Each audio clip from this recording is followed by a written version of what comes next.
We talked to about 60 actors, so we had about 120 hours of interviews to cut down to 82 minutes.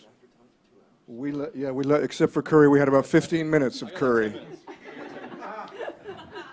It took 5 years from the time I interviewed Pat Hingle first, because I wanted him to bless the thing with his experience, and he was a dear friend of mine.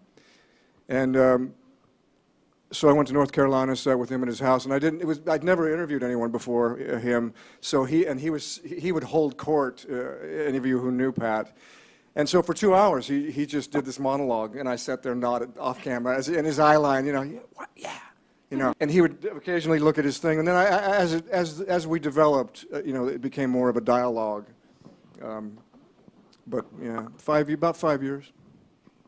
And you did New York and LA? Yep, we started with our friends, and then we went to Curry. Curry was his own.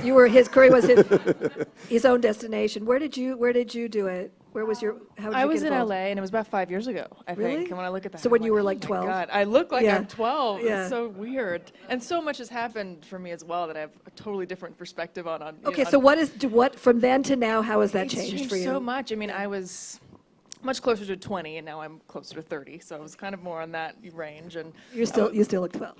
thank you. But I was more in the stage of, I think one of the other actresses talked about how when she was younger, she wanted to go in there and just be